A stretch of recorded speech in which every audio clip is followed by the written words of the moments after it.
All right, and welcome back to WRP's live play of D&D's Shadow of the Dragon Queen. What is WRP, you might ask? Well, I'll tell you.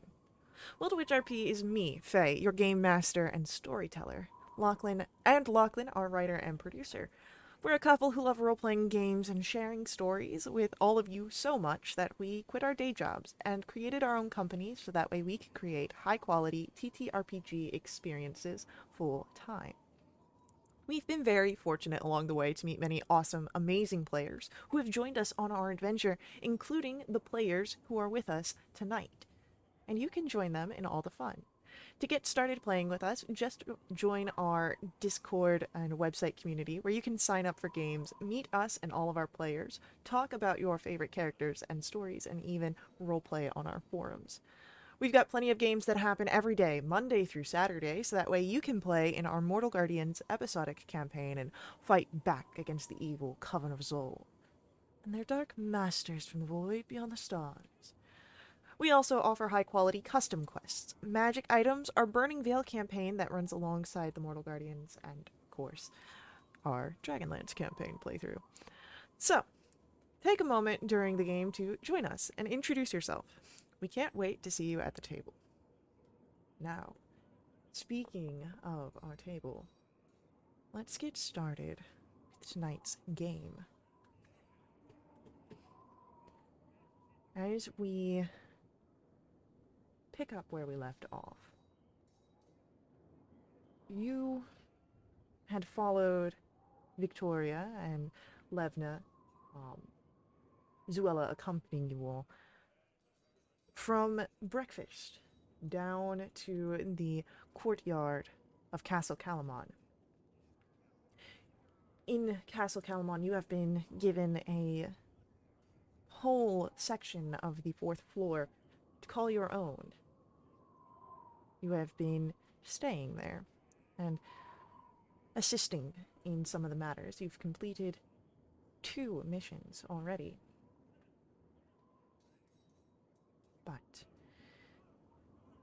it is in this downtime that, of course, Victoria has been approached by Levna as she had expressed interest in making contact with the Knights of Solamnia, and having done so, having spoken to the highest knights present, Alhana and Astinius, it has been offered the chance of climbing the status, the social ladder of knighthood. A ceremony of completed tasks and a challenge was explained. But I don't remember the challenge being explained. it was mentioned, it was not Yeah, given in yeah, yeah, detail. okay, right. Yeah. And so the overall situation was explained of you would have a presentation of your duties and successful triumphs, as well as the potential challenge. And you were left with time to think as the High Knights had to join the council members' meeting. And that is where we left off. And that is where we will pick up. In the courtyard. You have, of course, the day ahead of you. Victoria, you do have a few things on your plate, it seems, from thoughts to Wait, preparations. what? If you. This is a chance that, should you decide against it, would be the time. But this is something you've been dreaming of for a while. hmm Um, and when were they It would be Suggesting we meet for this, like late afternoon, evening. later in the day, probably about shortly after midday, because this is happening like right around breakfast time, Right. that Okay. this interaction happened. So a few hours from now is when they said, come meet us and talk, if you've made up your mind. Okay. I mean, Victoria will turn to the others and be like, I don't know what plans you had, but I need to take my mind off of things for a little bit. How are you proposing to take your mind off things?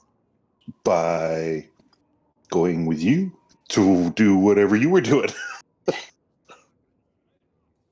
So you're interested in brewing potions? Oh, yeah, that'll be fun. Maybe we could find something else to do. Just for a little bit. I did need to go back and talk to Hope over in the, what do we even call that? The It's the refugee trade. town or something? It's the edges of the trade camps. So you could just say the trade camps. Out in the trade camps. Oh, before. I've got some clothing being made for myself. I just need to pick it up from Hope. Nothing big. Well, let's go that, and then we'll run into some of the others from Vogler. Vogler. Bugler. I wonder what that Red Army's even done with that city. I'm afraid to see it again, if we ever see it again. The town definitely wasn't a city. I think like everything's a city in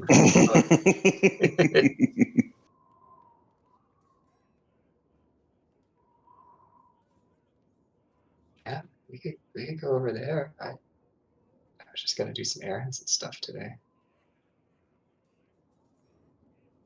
Okay, well, let's go. I'll take off when I need to get things done, I guess. Yeah. Hugh, Vast, what are you guys doing?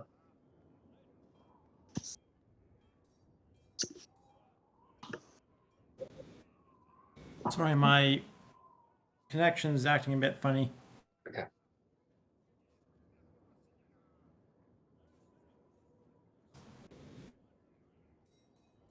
I think Vats was muted. I was trying not to talk at the same time as you, and failing. Vass would probably excuse himself because he has an errand to run. He needs to go speak with what's her name? Tina? Patina. Yeah, the gnome. Yep. Yeah. Wait, what? Wasn't that the place that you were so distressed at? No, that was at Lyon's Apothecary. How come everyone's gnomes? Oh, wait, you're talking Wyon's about not a that. gnome. That. I have a question Suspicious. about my Fargab. I just want to go her for a minute. Yeah. And Hugh has something to pick up from the Hammer Strike Forge. Oh, you know what? Mind if I go along with you for that? Yes, I do. Oh. Right then. Quick on the draw. Then we'll see you later, I guess. You.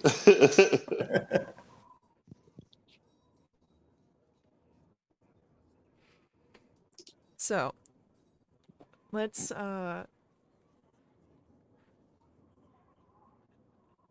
as Vass will go off to find Tatina, and as Hugh heads off to the forges within Calamon, it seems Rue and Victoria are left alone. Poor guy. Also, well, let's go see Hope. Yeah. It's been a few days since I've talked to her.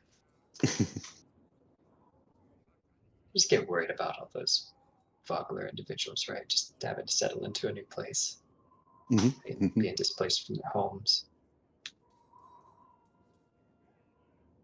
I just hope they can establish a sense of community that that they had back in their city. Well, I hope that being surrounded by so many strangers and everything would tighten that community bond. I can understand that. I feel like my community back at San Chris was really tightly bound together. Were there a lot of you there? I mean, through the forests, there were a fair number, but we kind of had our own little areas. Okay, so it's not like a city like this or anything. No, it wasn't a city. It was just a tribe of individuals all working together And to survive. you're like the honored elder? No. I'm just the tallest. Oh. Okay. We have elders that are several hundred years old, so they're easily double, triple my age. But I am one of the few that can commune with the moons and practice certain arcane, magic abilities that some of the others in the tribe don't inherently get. We're all kind of touched by the forest, but some of us more than others. Oh. Are you worried about those black robe mages? Maybe a little bit. Oh. I've heard about the mages for decades and decades now. It doesn't take much to realize that sometimes trouble follows those black robes a little bit more than the ones in the white and the red. Yeah, I'm sure no one's going to worry about one gnome making a few potions. Yeah. We'll see. Try and keep my head down, so to speak. Just thanks for covering for me back there in the forest. Oh yeah, honestly, I kind of forgot that you in the moment I was the spider thing. I didn't even think that we had people that might qualify as magic users. And I'm not putting you down. I'm just I was just the spider guy thing had my attention. Not that I wouldn't have covered for you.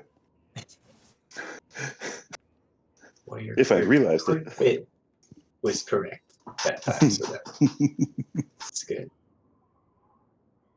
Now, as Rue and Victoria head off into the trade camps, passing through the city of Calamon, we're gonna stay in city a little bit as our viewpoint shifts. And Vass, can you roll for me an investigation check? Yep. Investigation. Investigation. 8.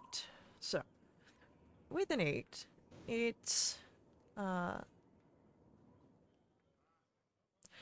bit of wandering around Castle Calamon and the nearby barracks before you do hear the grumbles and tinkering away of a particular gnome, as Tatina is hard at work now for Castle Calamon and the Calamon forces.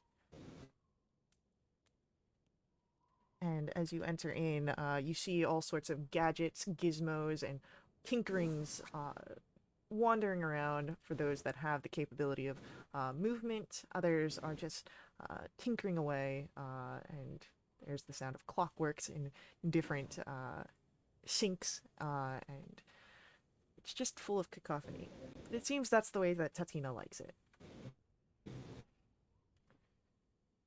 Oh, Vash, hi.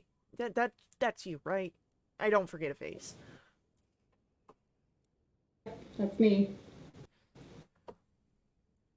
What can I do for you? You got anything, that needs repaired? How's the Fargab working?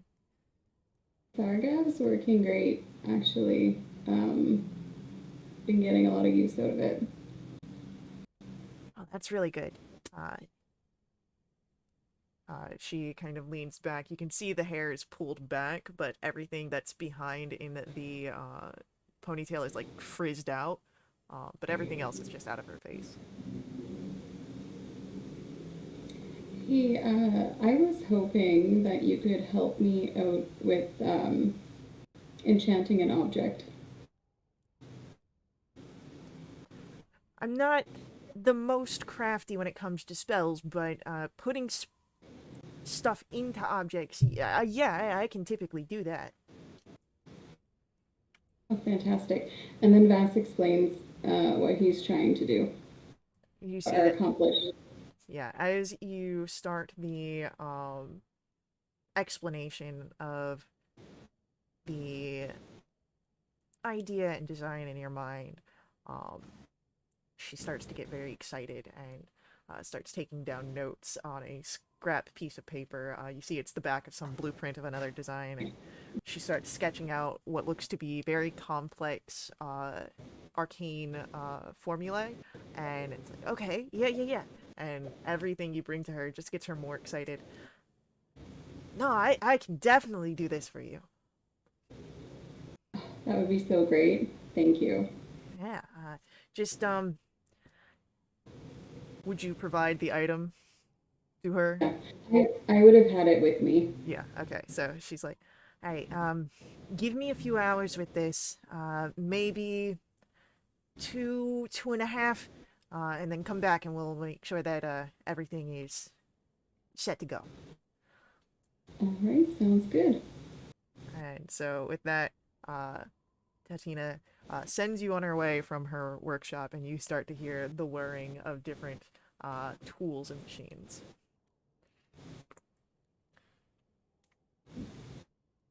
Sticking in Calamon, but moving elsewhere through the city, we hear the sound of the market turn to the sounds of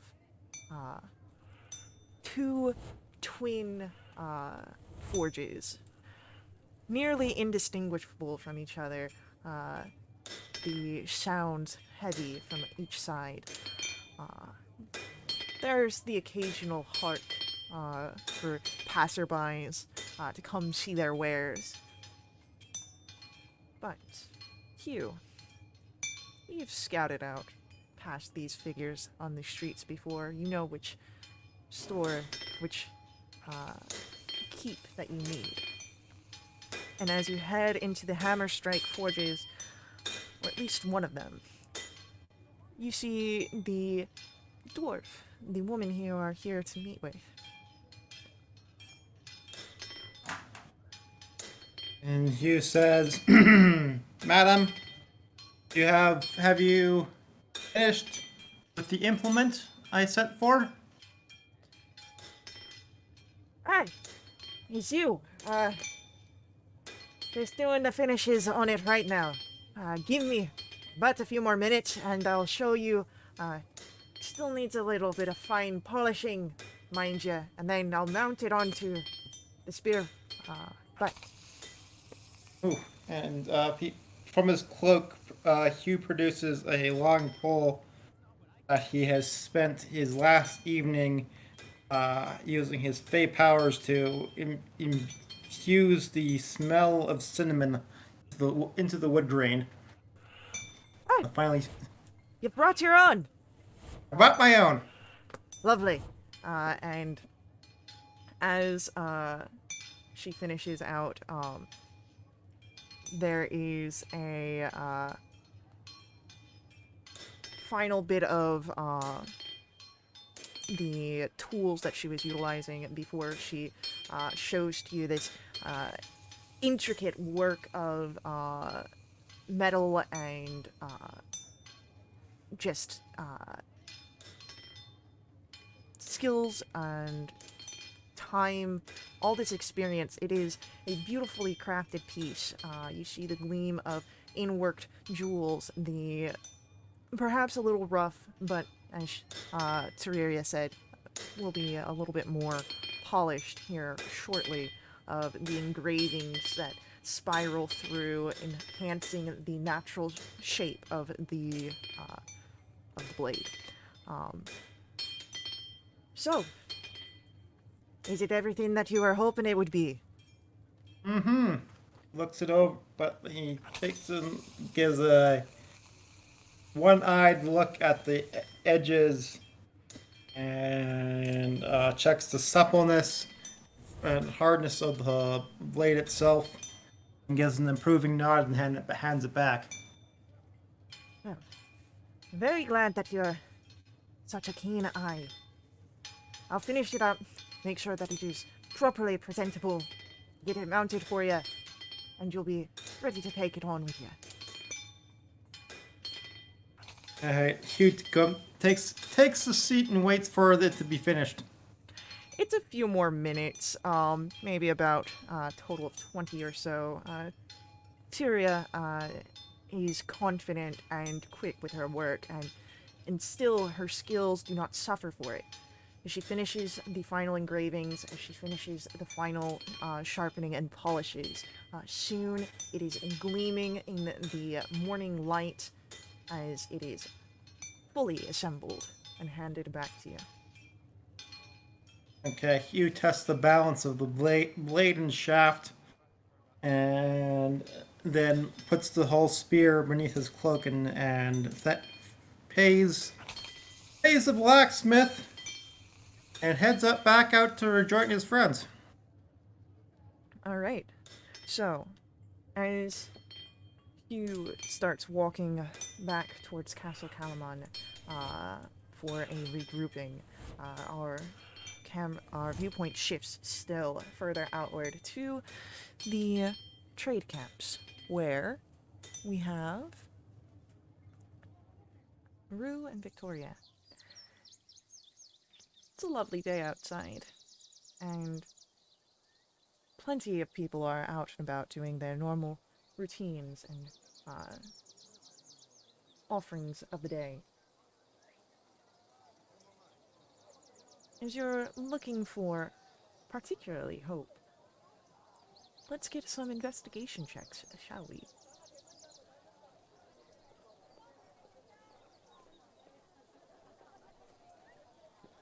$15. All right. So, the both of you find Victoria very soon. She has set up Hope. You know. Who am I? You do find Hope very soon. She stands out with the strange coloration, but she seems to have settled in over the last few days, and has a small area that she comes to work near one of the trade camp washing communal wells. And as you find her, she is in the process of sewing a perhaps another piece. Does not seem what you had commissioned earlier, Rue, but perhaps it is that your piece is waiting for you, as she did promise it to be done as soon as she was able. Yeah, I tried to give her some extra time, but I'm totally rushed. So I think she had a couple days. She did. But as you approach, she looks up and There is a smile of familiarity on her face. Ruba, Victoria, it is good to see you. She... Give me just one moment. I will have to tie this off. Fine. Yeah, no, don't let us interrupt you. As she gets to the end of the seam that she was in the middle of sewing, she does tie off the thread, knot it, and places it on the side of the communal washing well. And she looks. What, what brings the two of you here? I know that I have completed Rue's garment, but I was just waiting for you to make your reappearance. As she stands up, you can see that she was sitting on a chest. You can see that it has a lock that she undoes with the latch, and as she opens it out, it has other garments in there that are protected from the weathers, and these seem completed, or if they are in progress, with more material, more expensive material. But as she pulls out a pair of crafted trousers, hands them over to you, Rue, you can see that they are a sturdy brown material with they're two-toned, a darker brown lining the inseam area, where if you were riding often would be reinforced heavily, so it wouldn't wear as quickly. On the outer sides, it is lighter brown, but they are a bit more billowy, adding room for movement in your adventuring areas, and have very deep pockets that would be suitable for carrying components or other found items in the forest. All adorned with the same wooden toggles that, well, not the same, but very similar wooden toggles that go along the doublet that you have. Are you changing your style, Rue? I just asked her to make me what she thought was appropriate. Is this not appropriate? Oh, it's very appropriate. I figure if I'm gonna be here and be in civilization, I don't want to stand out more than I already do. And Hope does good work. So I She does very trust good work. I trust her.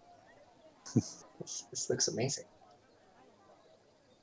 Rue's like half tempted to change into it right there, but realizes that's probably not a good idea. I think you understand if I don't try this on right away here in public. You are free to put them on at your leisure. Thank you. Was there Can't magic them on? was there any other business that you were requesting of me? I am, of course, available. Do you need anything, Victoria? Oh no, thank you. You're But if about to be wearing when I shiny do, armor. I'll come to you. I mean, I have everything I need.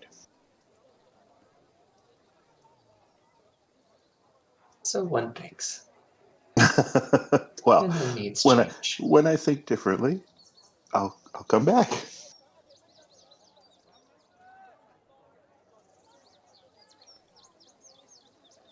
Understood. How are things? Is everything going along all right? We haven't been around in a little bit. It is as best as the situation allows it. There are some of us that are finding work with ease. Others are still struggling. However, we of course, are working together, as we have in the past. Vogler has always been a community that sheltered its others. I help as much as I can with the extra funds that I get, as I've been taking some small jobs from the city.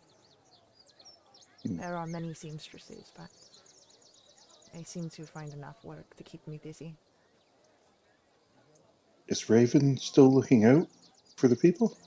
Of course, Raven is still looking out for the people, but we all look out for each other. Okay. You don't know where she is, do you?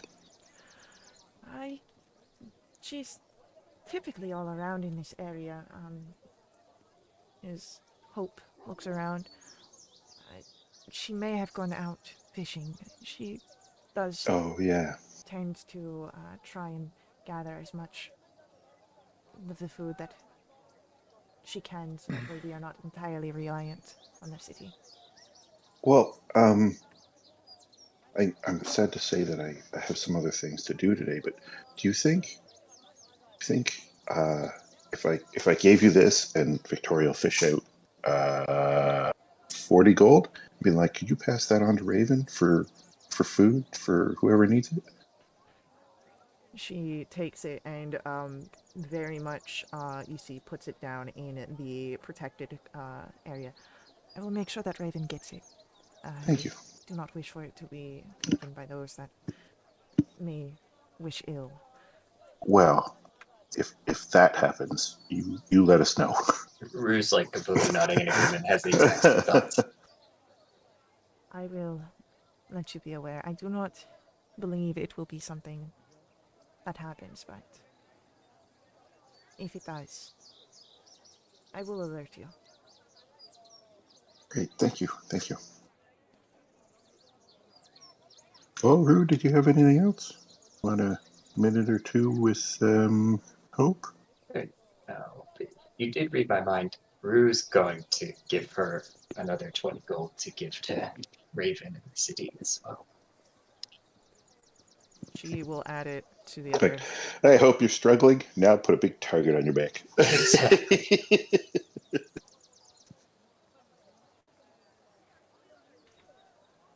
But no, she will place it aside and with the others, and as she takes her seat again, it is well protected. And with your business concluded here in the trade camps, you can start making your way back. Have we happened to see those mages from the forest roaming around the city at all? Roll a history check. 19. You've not seen them since the forest. However, if you are curious about the possibility of them being there, roll a perception check. That's a net 1 for a 4. Oh, no. You see there is a figure walking along the streets as you are entering back into the gates that very much looks to be wearing a black robe, a cloak, hood over top. It could be one of them. Gosh. I'm not gonna lie, I'm a little nervous about those. I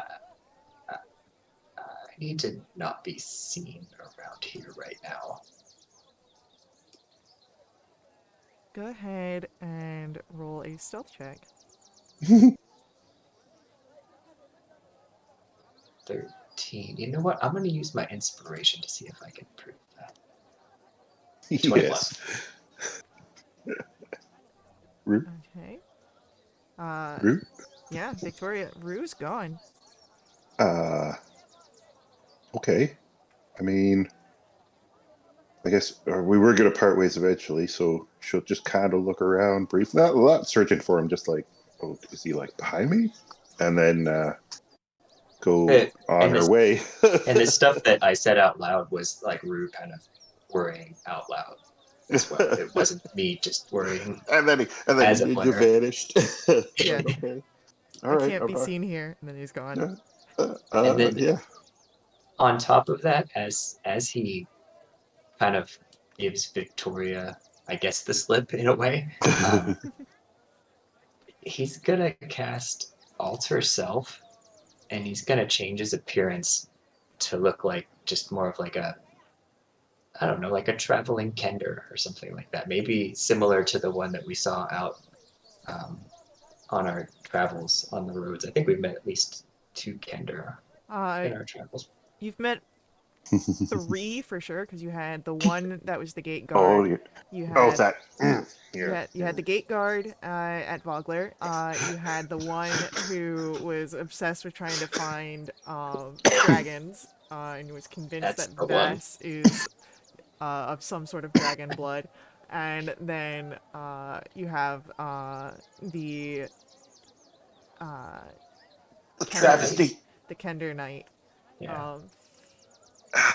Alhana.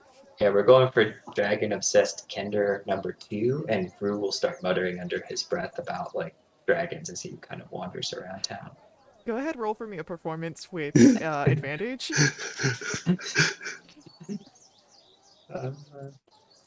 Oh, 5 and 5 5 and for 5. 8. So, very much, as you move, it is, lost in the din, as you are moving through one of the heavier areas in the marketplace. But, you do keep up your dragon mutterings until you find your destination beyond the marketplace. There are the sounds of twin forges working heavily, toiling away. But you know exactly where you need to go. And as you arrive, you see a dwarven woman toiling away. What do you do, Rue? I want to buy myself a new dagger. There are many on display, but some definitely a bit more ornate than others. Some shining with potential for additives, and others coming with accessories on display. Is there any that catch your eye? So I've got 2 that I already will, like, but they're from like the forest, right? Like they're both made of wood. Is there any that's like maybe like representative of like the moons, like that have like red or black or white in them? The closest that you would see is a very simple set. It is a dagger that has a sheath of black leather with white stitching along the side of it, and it comes with a frog with the sheath. Frog. Yeah, the frog. Look, I got knowledge. I'm gonna use it. But you see that the leather for the sheath and the frog is this black with the bright white stitching, and that continues along the hilt. The pommel you see is a set of roses in bloom. 3 of them. And as you're looking, you're hit with an inspiration that they could be adorned further. As your mind often goes to the 3 moons. And then you hear a voice. This is a fine piece. Are you interested?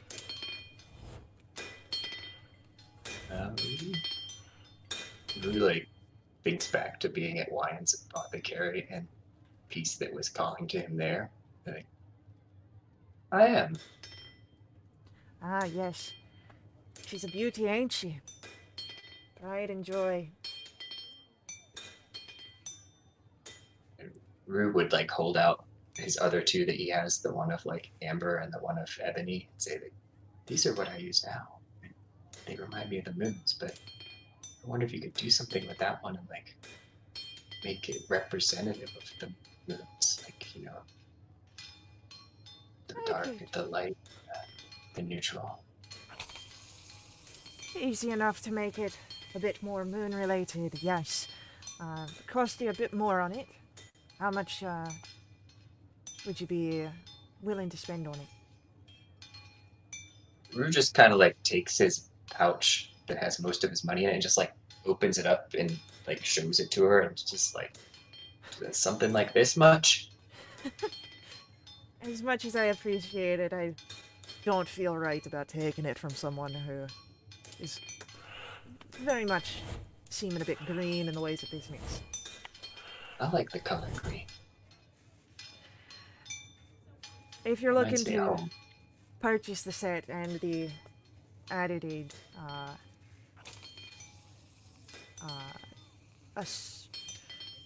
the added pretties, we'll say. I could do it for about 45 gold altogether.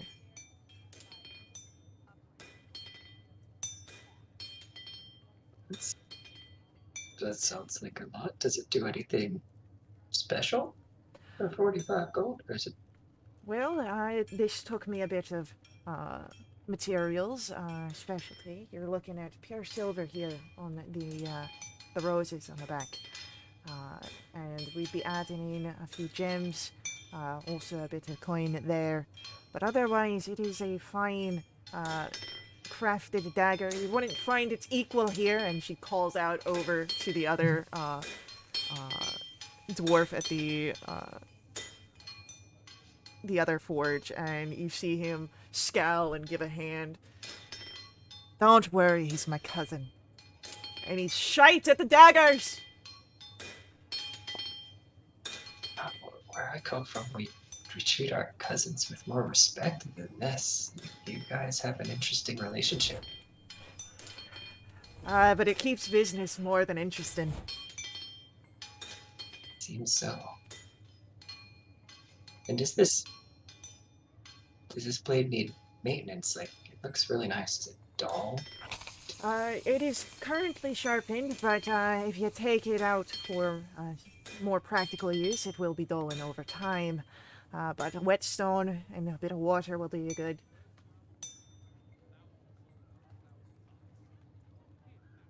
Fair enough. Why not? The red gem and that would look beautiful.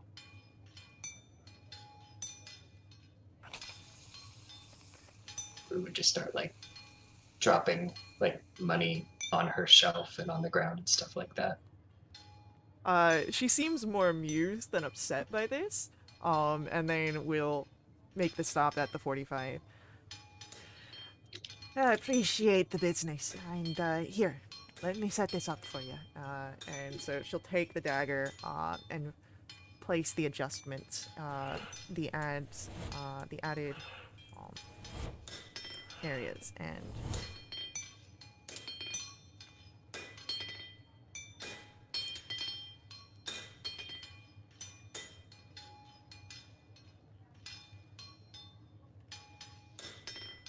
Still gonna be keeping my old daggers though, because I've had them for almost 100 years. They've served me well. so. Well, as she puts the added gems in there and sets in the sheath, she places it over to you. You've got 2 fine daggers already. And now you've got another fine one. I hope it'll do you well. This one's gonna be for stabbing, not throwing, because I can't lose this. Sounds good.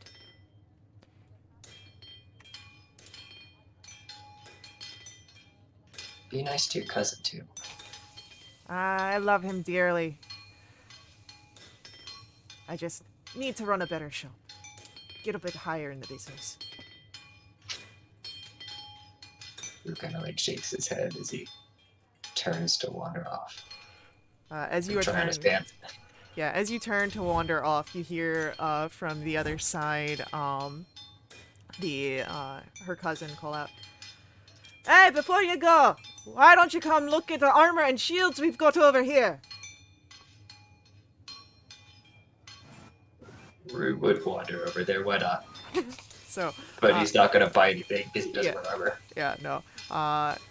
It's all just armor, different types. It seems that he specializes in. The closest that he gets to a weapon are his shields, which are a fine make, but not something that you're really interested in, Rue. I got some friends, maybe I could bring them back here. Potentially. But, as each of your errands are done, Victoria, your mind perhaps stepped away from your busy morning. Castle Calamon calls. When you arrive... Well, I was just going to ask before I forgot again. Is this something she should be showing up for in armor, or like That's what pleasantly dressed? Levna went to go put on armor because it was going to be a little bit more official. But you have the idea that perhaps either would work, being more formally dressed or in armor, so long as you are showing a proper respect. Okay, great, because she doesn't have formal clothes, so I guess it's armor anyway. Kind of a moot question, I guess, at the end of the day. So, as you each arrive after your different appointments at Castle Calamon, whether you had left and returned, or if you had just wandered around the castle grounds. It does come about midday, and the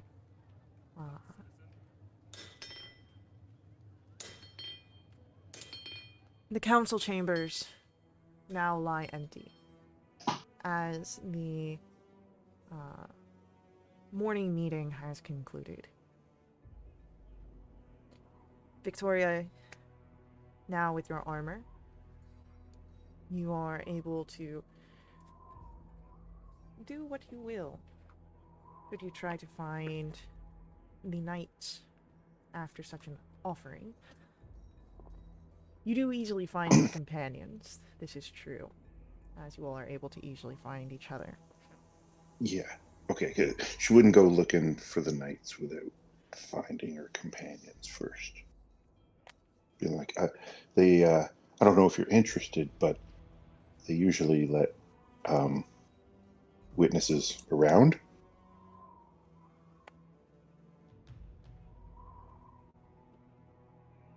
Seems appropriate.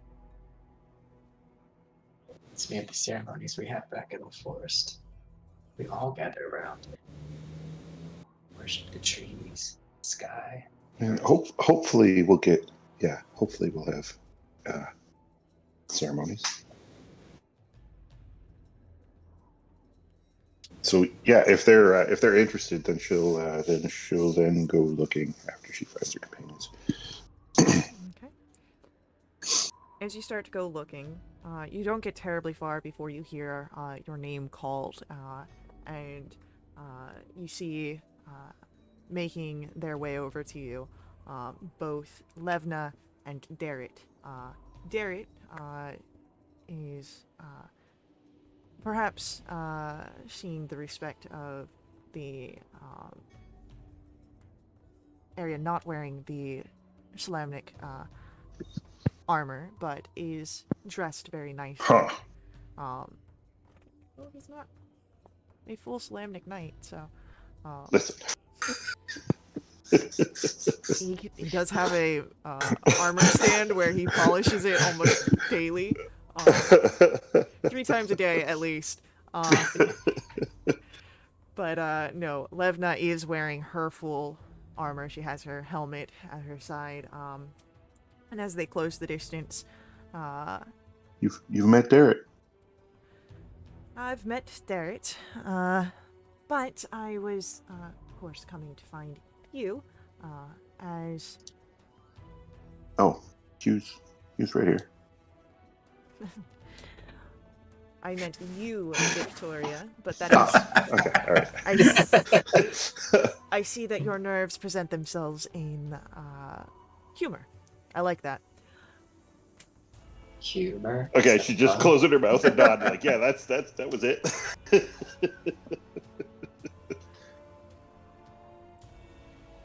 But, no, Derek was, just telling me a bit of what you've done for Vogler, as well as, some other awarenesses that he was, able to help and witness. All right, Victoria's not sure if she should be shooting him a glare, but she's not shooting him a glare. You see that, Derek is not looking at Victoria, seems to be looking away. Oh my god, I'll punch his face. And, but Levna looks to you. I know Zuela would have wanted to witness, but her shift is starting soon, so she's gotta, do the guard duty. But I did say that if you wanted me to be your knight representative, I'd be up for it. Yes, I'm honored. I would be very grateful. It's gonna be fine. It'll be just... You know the oath, right? Yeah, Yeah, so you'll be asked to recite the oath with your, of course, I'll kill you so bad. your name put into it. And then the ceremony will be going.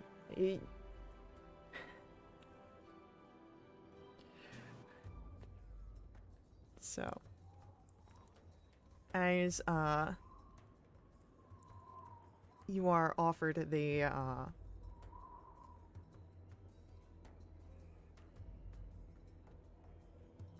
briefing on the way there, go ahead, everyone who wants to roll for me investigation checks to see if you can help Victoria, or Victoria yourself, spot the knights. Oh, gotta hunt them down. Gonna We hunt suck. them down. Well, if it was perception, I'd be great at it, but investigation's not my bag. You rolled insight. Yeah, if you do want to reroll for your investigation, It instead of was insight, it was a 4. no worries. So, you are Vass. You've already found one person in the castle today. You can easily find another. So as you're heading around, you spot the sign of the Solamnic Knights by their armor. You see the full piece as they are residing on in one of the other castle courtyards. The two conversating with themselves and seem perhaps as if they are expecting visitors at any moment. So I'll just sort of nudge Victoria and point in the direction of where I saw the knights. Oh, great. Okay, good eyes. And she'll head over there, squaring her shoulders. So as you head over, squared shoulders, go ahead, give me a performance check, please. Poop. There we go. Your nerves, perhaps the excitement of this finally happening, they seem to show through, but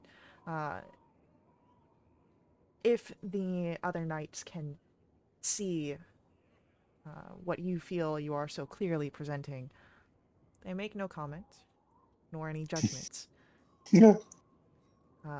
Alhana, the Kender, stern face, as she was earlier this morning, gives a nod, but Astinius smiles and stands from the lounged position. Victoria, I hope that you have come to accept our offer, as he notices the armor. Oh, very, very much so. Well then, as he looks to his partner, who nods. It seems that we have everything needed for a knighting ceremony.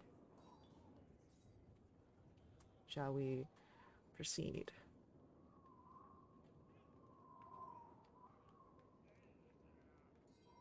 Yeah, yes. Like, she'll look at her companions, like, are you ready? May our witnesses stand off to the side. And Sinius, who now sort of has a more commanding presence, motions to a side of the courtyard, not terribly far away, but does give a open space.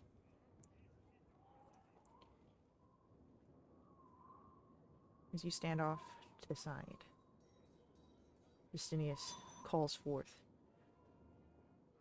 "May the knight aspirant step forward." Oh, she's going to take a deep breath or two and then step forward.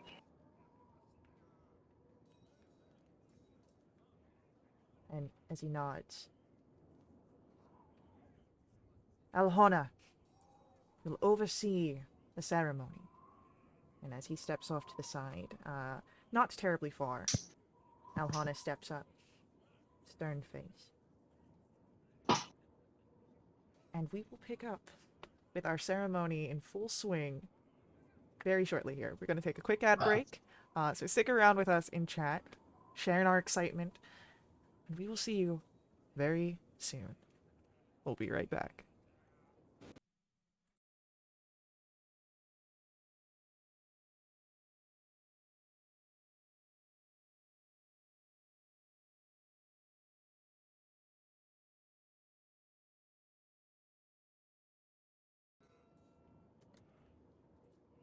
All right, we are diving back in.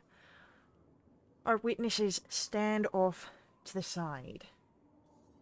And Victoria, you have stepped forward in front of Alhana. The Kender Knight will be overseeing your ceremony here. You're so evil. As she looks to you, even though she looks up, it does not feel as if so. The gaze hard and steely as she weighs you, counts your measure.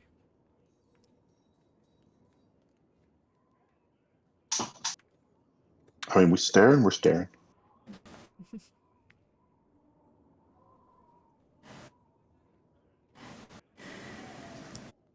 Victoria Ironhold, you stand before me, a knight aspirant.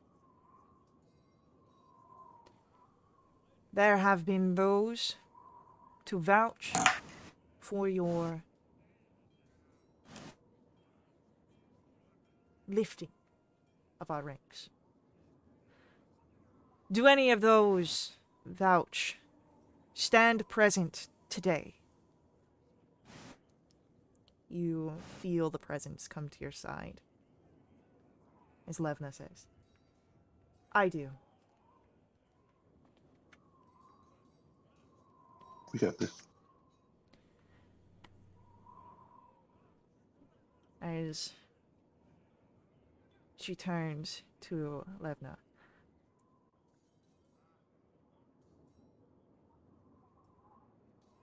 "Speak your name and speak your order."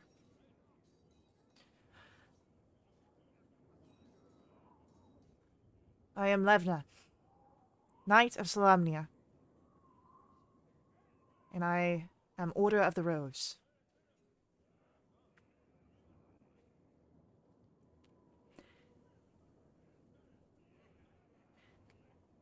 Levna, Order of the Rose.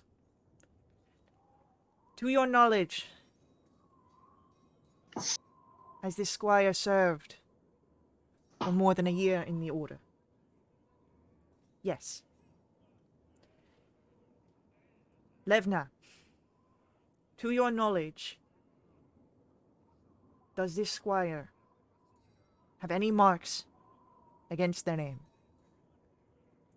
No. Levna, please tell of why Victoria should be raised to a higher status. She gives you a look, Victoria. A nod. Who's giving me the look? Levna. Okay. Victoria has no marks against her name and has done much good for the people.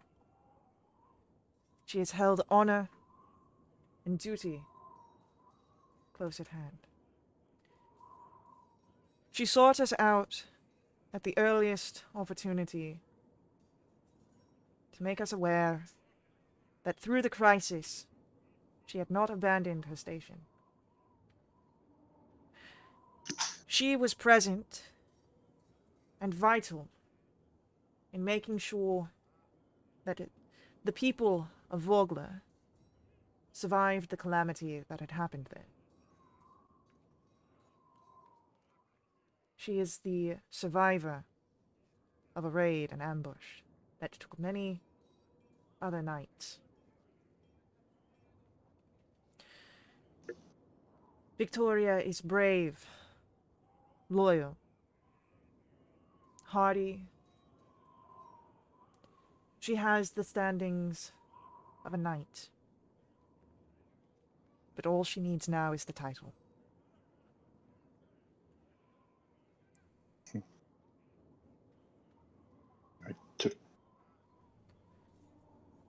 As Alhana looks away from Levna, looks to you, Victoria.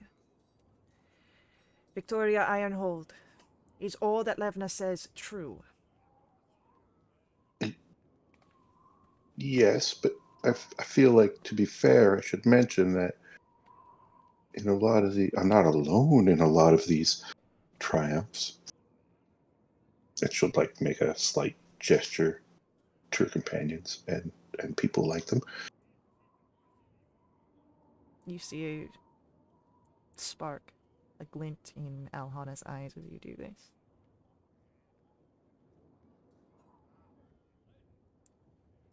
She doesn't make a comment, at least not verbally.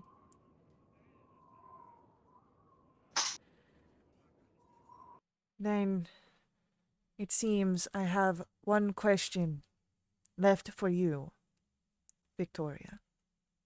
Oh, she's gonna wince.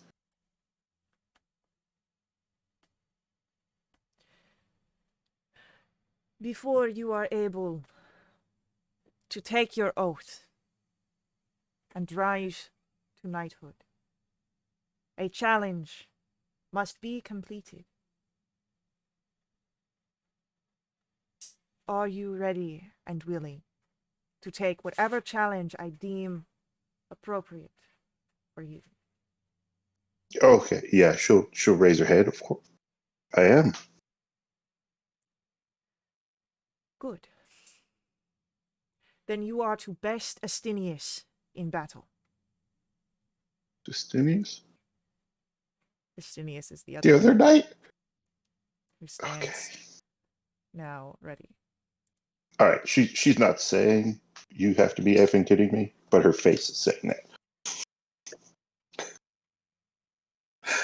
And she looks to you, Victoria. And as you said, you have not been alone in your battles. I will permit you to call upon the aid of your companions, as a true knight never fights alone. At least, they shouldn't have to. Now she's really worried. What kind of beast is in this room with us? There's a reason why they were waiting for you out in the courtyard. She's gonna look to the others. Like, will you do this challenge with me, please?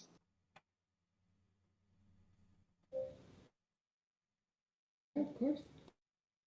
Absolutely. Oh my god. Okay. Do we need training blades or something? I don't want to permanently damage anyone. As Estinius moves forward, my blade is dull and without a tip, as he shows it. It is meant for training. Okay, great. So you have some of those for us? I will survive, as long as you do not aim to kill.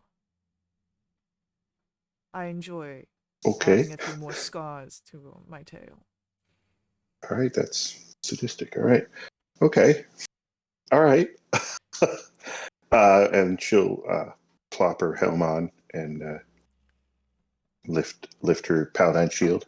I'm like, okay, I'm ready. Okay.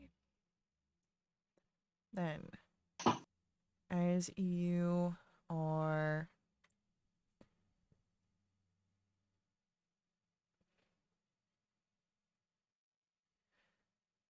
moving into battle positions, as the others step off to the side, Justinius now wearing his full regalia and drawing the dull and untipped sword. As your companions stand at your side, let us get some initiative rolls. Yeah. Here we go. Let's see this travesty. And there it is. Oh my god, fast. And that's a natty 1. Well, we know what that means. Sad xylophone. There we are. Hugh stepping up to the plate. Alrighty, so...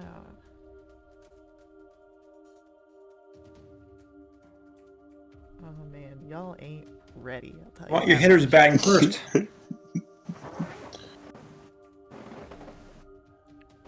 So, it is going to be...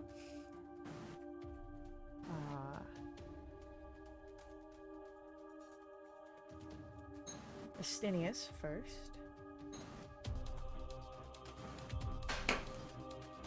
Hugh.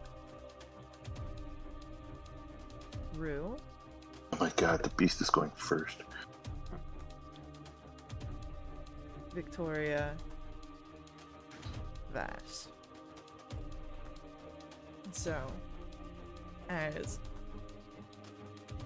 Justinius is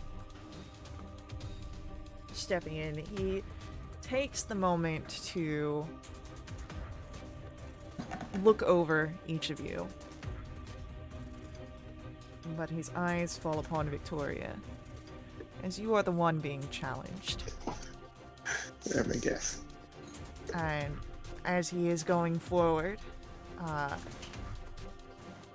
he's going to take the blade and swing twice, as he holds in one hand his shield in the other. That's going to be a natural 20 on his first hit. Yeah, that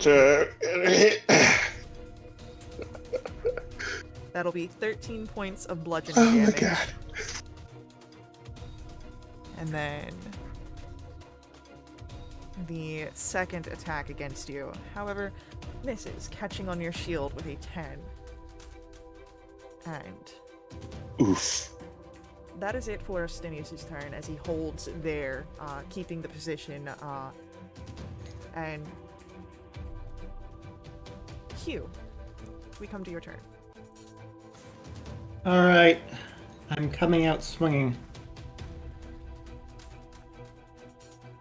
So, move forward and sword strike, and a miss. The first one catches against the shield as he stands ready for an attack. This battle-hardened warrior. Anything else on your turn, Hugh? Nope, that was all I could do. Alrighty. Rue, we come to your go. Inspired by being outside the city walls and closer to nature, Rue's going to channel some forest fae energy and cast Bless upon Bass and Victoria and Hugh to give them some inspiration. Is that 1d4 once around, or? 1d4 all dang time. All Oh, attack okay. rolls and saving throws. This is full bless, not the baby bless. All right. There you go, Rue, not Sparkle on this one. So, I've got my bless notes there for those that are blessed. Anything else from you, Rue? Probably step back a little bit. Rue assumes that this guy is not going to attack him, but you never know, so make it still a fight with the others. Provide more support than anything else. Okay. Victoria, we come to your turn. Oh my god, okay. Wife sucks in her boots right now. Okay, let's go ahead and I'll do the bonus action. Where is it on my sheet? Where is it? The rallying cry? Wait, that I can't find it. And she'll say, "Watch out, Hugh! He hits like a thunderbolt." Bolstering rally. There we are. And then so I will give Hugh 7 temp HP, Okay. and then I'm gonna have to answer that strike with a strike, and I'll try the precise strike, so I'll have advantage on this. Okay. Come on, big money, Wow. Okay. Oh wait, hey, I got a 1d4 to that. Do I need to roll it? Roll it. Yeah. Okay, so 19. A 19.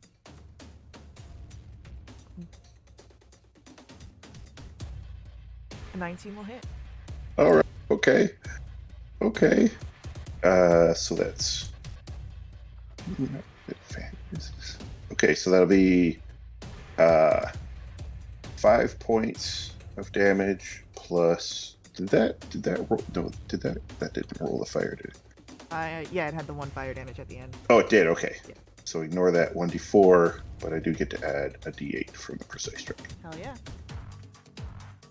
For another 5.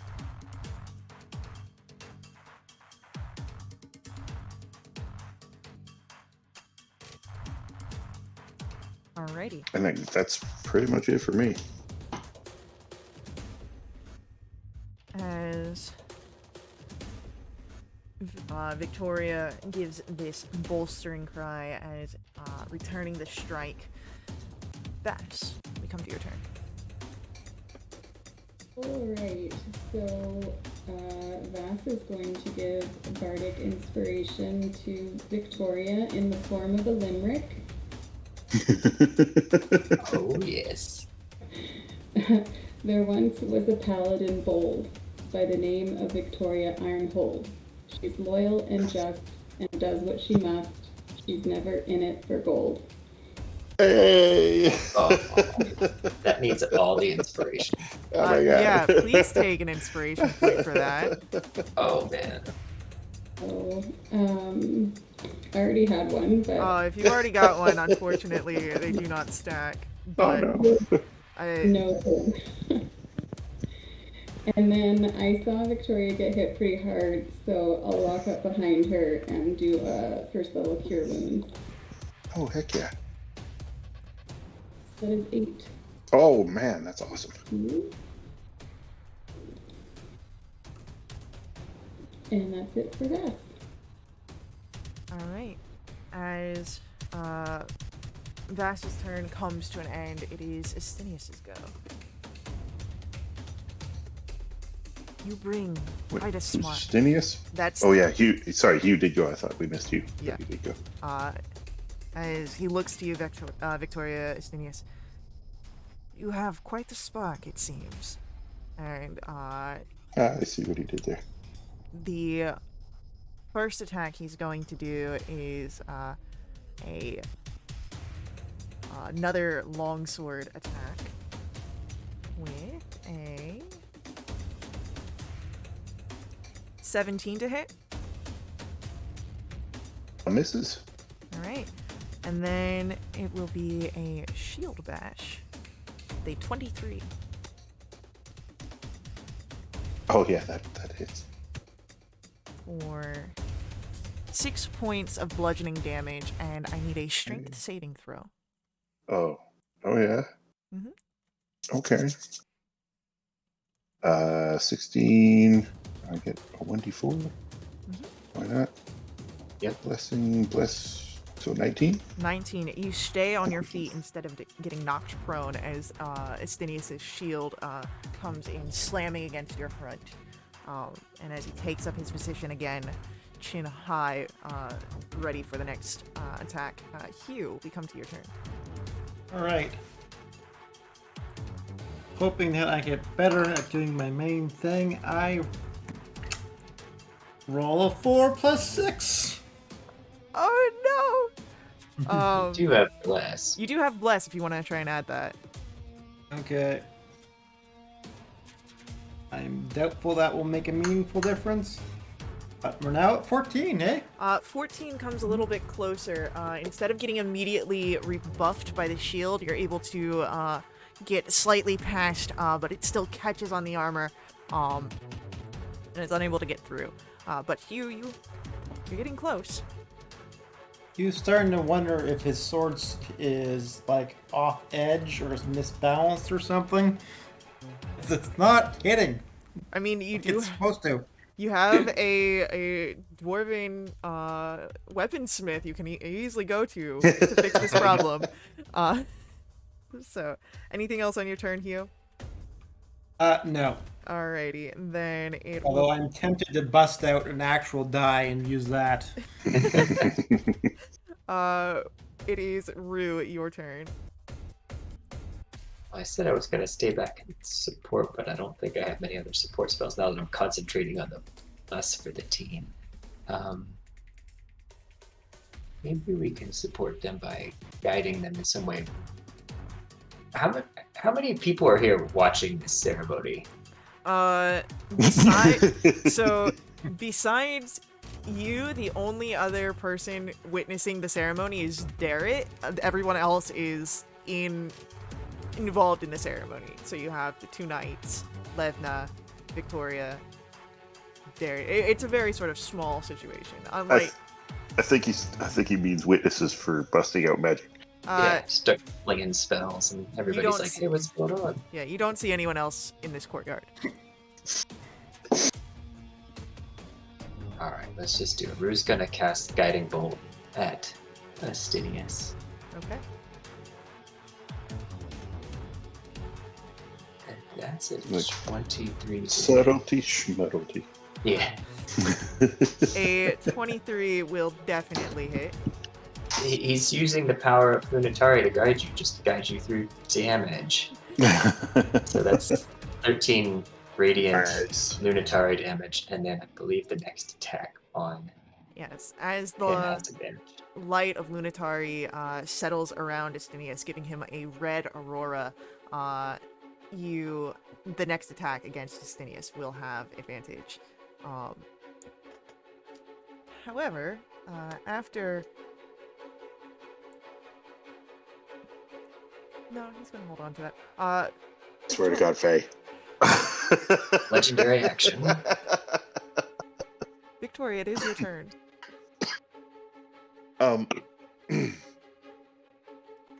Where does decorum fall on using abilities like spells or things like that? In this challenge, it is a test of your might and ability, so it seems that such abilities would be acceptable in this circumstance. Oh, okay. All right. Okay, and so I have advantage on this attack, eh? Okay. Let's go big money. All right, well, 23. 23. So I don't have to roll the other stuff. For 10 damage, and so I kind of feel like maybe Paladin would frown on me smiting this guy. Do what you feel as a character would be alright. Yeah, I don't think she's gonna smite him per se. But no, at least in the decorum of the knights, you are being asked to show off your might here. So. Okay, and then I guess as a bonus action, she'll give herself. She's not taunting him, but she's gonna like dealy eye him and say, "You're not gonna push through us quite so easily," and give herself some temp HP. Nice. Hell yeah. And that's it for my round. He smiles at that, and you know what? He is going to use a legendary action here, as he stands ready, seeing that you stand and are confident in yourself, give a very loud and practiced battle cry in this moment. Anyone within 10 feet of Astinius, so I believe that is for sure Hugh and Victoria. I don't believe Vass close distance yet. I'm directly behind Victoria because I had to be within touch range for cure wounds. That's right. So Vass would be in range of this. So I need the 3, Hugh, Victoria, and Vass, to roll for me wisdom saving throws. This is against the frightened condition. Oh my god. And I have Oh. bless. You guys all have bless. You do all have bless. Hugh is fearless. Perfect. Dirty 20. I will not be worsted by my own weapon. All of you are able to avoid the sort of disarray that this battle cry is trying to weave into your willingness and battle readiness. And Vash, with that, we come to your turn. You are not frightened. What would you like to do? Great. Well, I think it's time for more bardic inspiration. Once again in the form of a limerick. And this one is for Hugh. I know a brave ranger named Hugh. Many a wild boar he did slew. He's got my back while I'm talking smack because he's better than you. So that's a d6 to Hugh. Hopefully it's useful, and then I'll just, since I'm right here, I'll do another cure wounds on Victoria. Okay. Oh, don't waste it. Are you sure? Okay. And she's 5 down. I mean,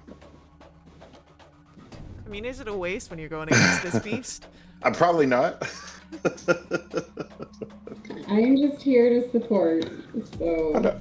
I just stab him in the butt. The best way to support me right now. Alright, I'll remember that next time. So, as you unleash this healing once more, and these inspiring words across the battlefield, Vas, your turn will come to an end. And it is now Astinius' turn. And he is going to, again, go for a shield strike against you, Victoria. Oh my god. For a... that'll be a 24 to hit. Yeah. For 5 points of bludgeoning, and sweet. I need another strength saving throw. That's it. I'm getting a little tired of those strength saving throws. 12. We're gonna add that bless for 16. Should I stand on a 16? Yeah, okay. I'll go with 16. See how that works. All right, 16. You are not knocked prone, and Yay. you are able to watch as he spins on heel, bringing that practice blade in towards Hugh Ooh. with a 23 to hit. Stop at 23. Okay. And with that, You know what we forgot to do? We forgot to flank this MFer. that'll be 6 points of bludgeoning damage from the practice sword at Hugh. And Hugh, it is now your turn. Alright. Time to stack bonuses.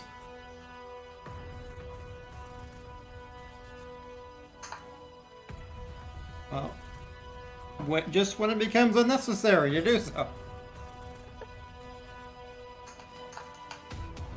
So I get a 24 to hit.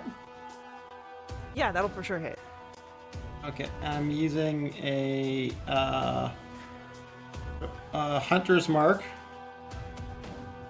Oh, get that bonus damage as well.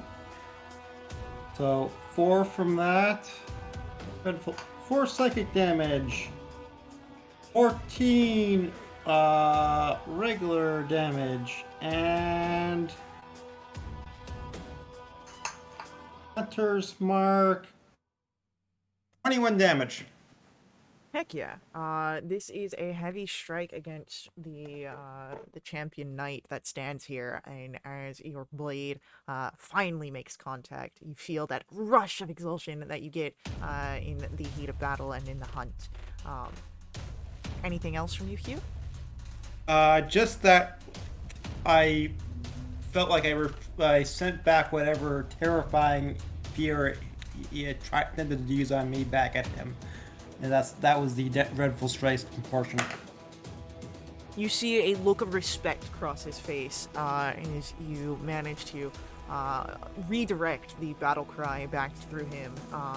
And Rue, we come to your turn. Did Victoria really say something about stabbing him in the butt? Or was that just Cable thinking out loud? Yeah, no, that was me.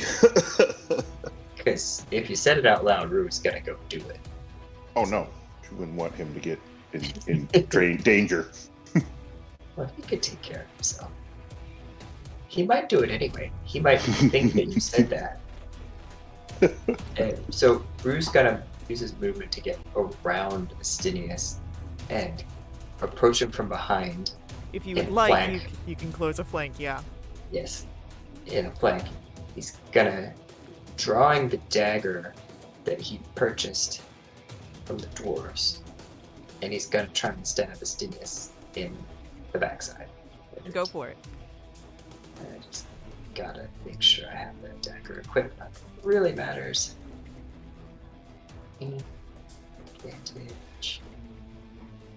Yeah, it's a 16 to hit. Unfortunately, a 16 does not get past his armoring. And I don't have bless for myself. Unfortunately not. Seeing that failed, Rue's going to, as a bonus action, channel some arcane abilities again. He's gonna misty step right back to where he came from. So as a sort of misty moonlight fills the area where Rue once stood, it gone in the next. And back where he once stood. And Which is also the Fey Forest energy that mm-hmm, he's using for the bless as well. amazing. Well, the forest energy can also have moonlight. Absolutely.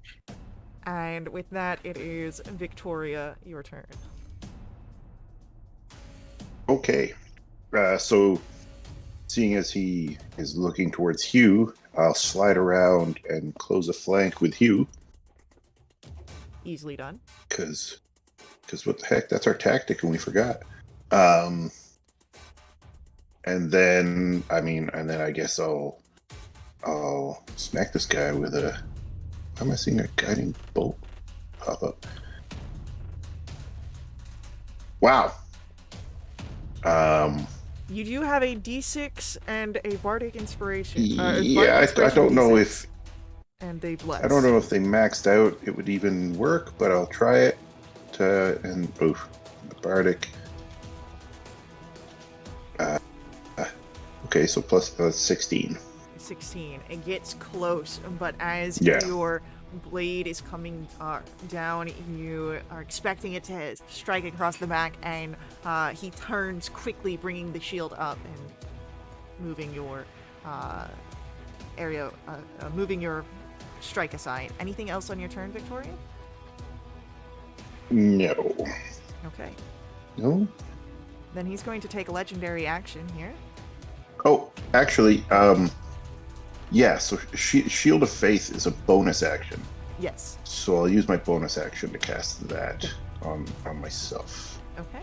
So as Shield of Faith rolls in, our champion Astinius is going to take a legendary action for a disarmed strike with his shield.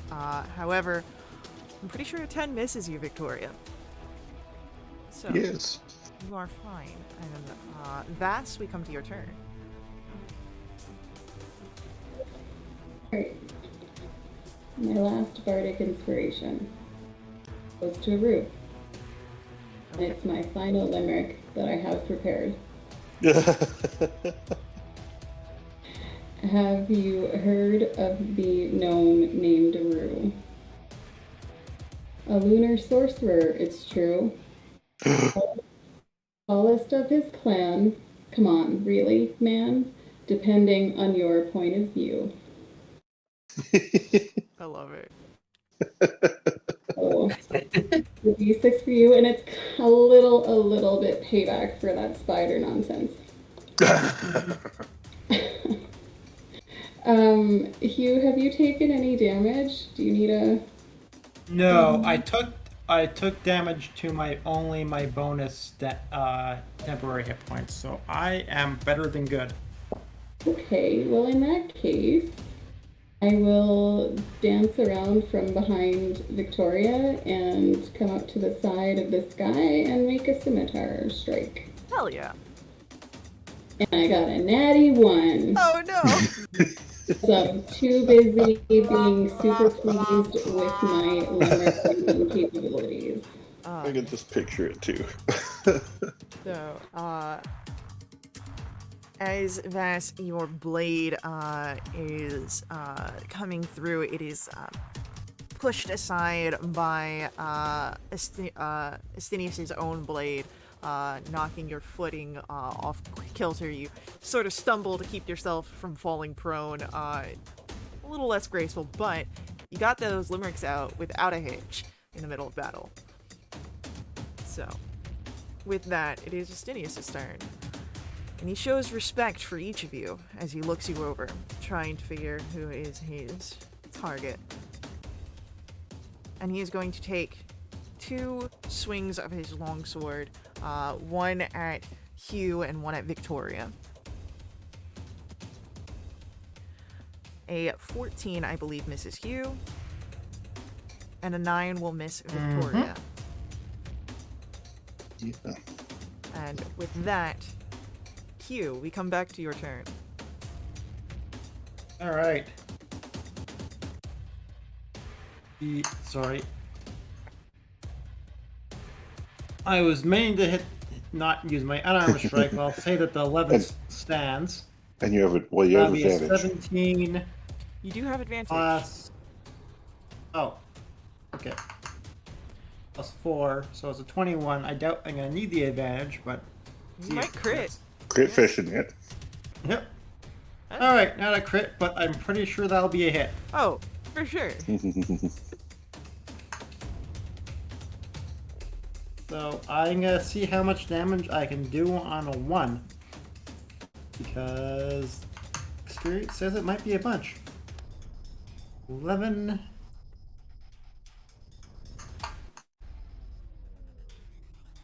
$14. All right. You see with the each hit and the each round this battle continues, Astinius is showing the heavy breathing of someone starting to take more than their toll, but still pushing it, still in fighting condition. This champion knight staying in his fighting stance. Anything else from you, Hugh? That would be it. Rue, we come to your turn. I don't know that I trust to get in a flank with him fast because he'll just smack me or go right over my head, maybe cut my hair off. So I think that Bruce just going to use Guiding Bolt again, although the next attack have advantage anyway because of flank, but Bruce gonna guide the rest with the Guiding Bolt. Heck yeah. So he'll channel his divine power and bring down some energy. I don't know the channel it, but let's try and add the Bardic just in case. That's another 6 from the Bardic. It is the Limerick Bardic. So, unfortunately, a 16 does not hit. It crashes against the shield, and the aurora does not stick. I tried. And Victoria, we come to your turn. Hey, okay. Yeah. Okay. All right. She's going to raise her sword up and call to Paladin. So she's going to use Channel Divinity, which I believe is an action. Yeah, If it's as the an whole- action. Yeah. So for 1 minute, her sword is considered magical. It's got a bonus to hit, and it emits bright light for 20 feet and dim light for 20 more feet. Heck yeah. So, as Victoria raises her sword and becomes for a moment this beacon of a soldier, of a warrior on the battlefield, that is your action. Do you do anything with your bonus action? No. Vass, it is your turn.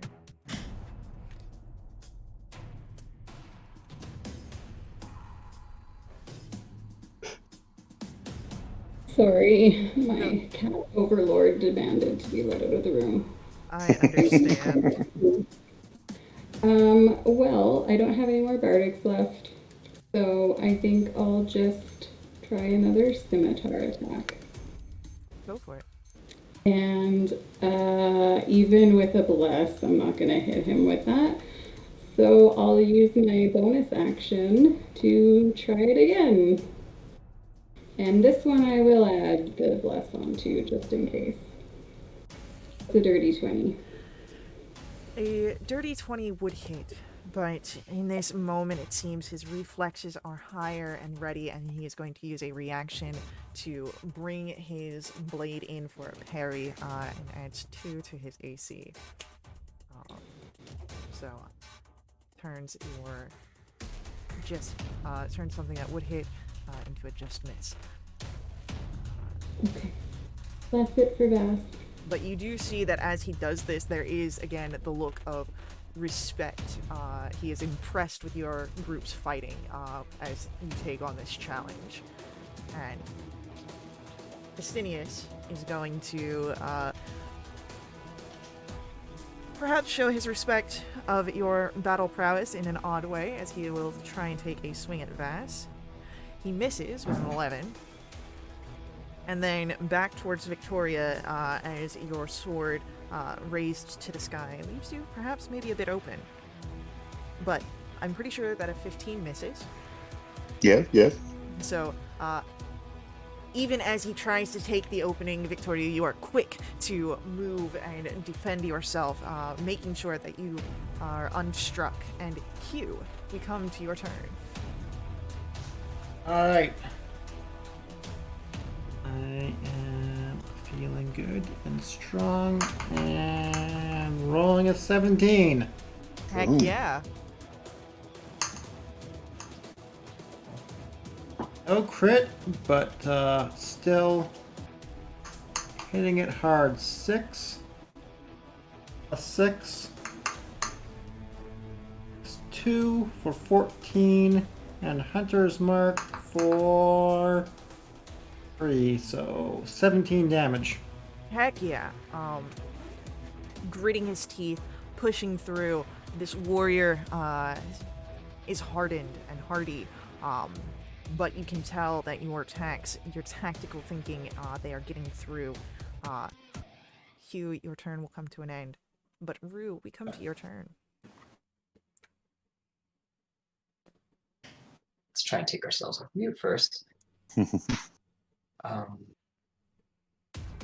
let's try and get inside his head a little bit, and let's have make a DC 13 int save against a beam of psychic energy from Rue. Fine sliver. Alrighty, intelligence. That is a 14.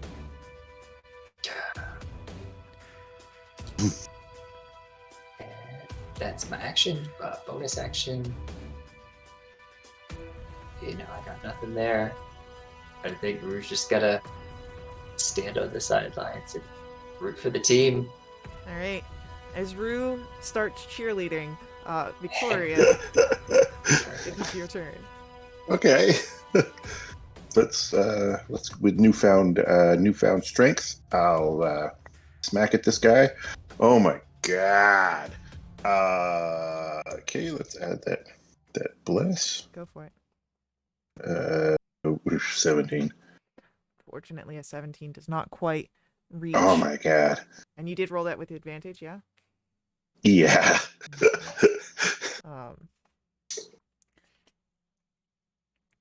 But That's it for as Victoria. your blade hits the side of his, he holds your gaze, Victoria. Oh. As he Oh. takes a kneel.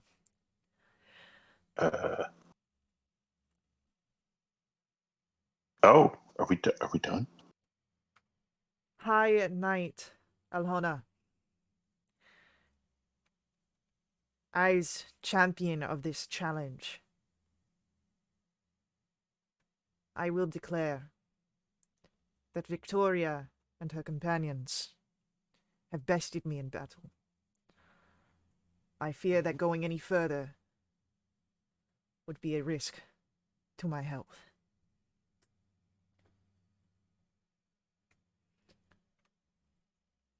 Oh my god, you are amazing. Hugh gives him a salute with his blade. As Astinius stands up, he gives a wink over to Victoria and says, "You will be amazing too," as he stands back next to Alhana. A little bit more worn and wary, but there is a pride that shines through him as he looks over your group. I think you're all knights down. What? Victoria Ironhold, please, as you have overcome your challenge, stand before me once again. Oh, she'll sheathe her sword and like hang her shield over her shoulder, and I guess go stand before the kender.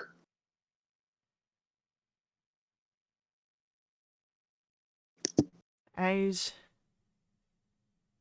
you stand before me, you have served your 10 years as a squire. You have proven you have the heart of a knight, and you have shown that you are willing to step up to any challenge. It is then time for you to recite your oath. Okay, so I guess she should kneel. It would be She'll expected kneel. for you to kneel, yes. It's in front of this kender. Great. Okay. She'll take her helm off. Okay. So she'll pause a moment, kind of nervous and kind of thinking about it, and then speaking clearly, hopefully, she says, "I, Victoria Ironhold, swear upon my honor as a knight of the Order of the Rose, okay, to uphold the virtues of chivalry, courage, and compassion. I vow to serve with honor and integrity, to protect the weak and defenseless, and to uphold justice and righteousness in all of my actions. I pledge to defend the honor of my fellow knights, to stand firm in the face of adversity, and to never waver in my commitment to the ideals of the Order. I will be a beacon of hope to those in need and a steadfast defender of the innocent." And she kind of pauses again, maybe a little long. I will always hold myself to the highest standards of conduct and will never engage in acts of treachery, deceit, or dishonor. She's flushing a little. And I will remain ever vigilant against the forces of darkness and will fight to protect the light of truth and goodness from being extinguished. With this oath, I accept the responsibility of being a knight of the Order of the Rose and will serve with distinction and honor for as long as I live. There is a pause after your oath before Alhana. Then rise, Victoria Ironhold, and stand proud as our newest knight in the Order of the Rose. She can't help but smile. She's gonna smile and look back at the others. And a stand, I guess. As Victoria stands, now a true knight of Solamnia.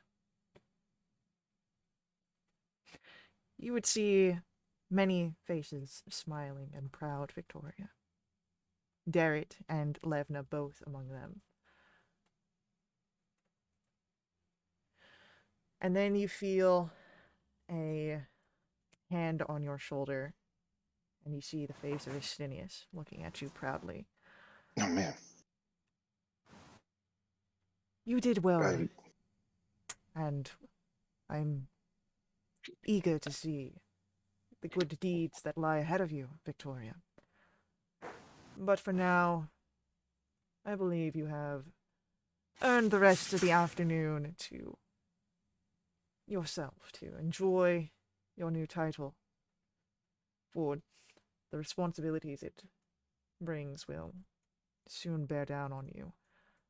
But you will carry them. You will carry them well. She'll like grasp his hand, like shaking it, like, "Oh, thank you so much, thank you," and then turn to the other knights, like, "Thank you, I'm so honored." We are honored to have you join our ranks, Victoria.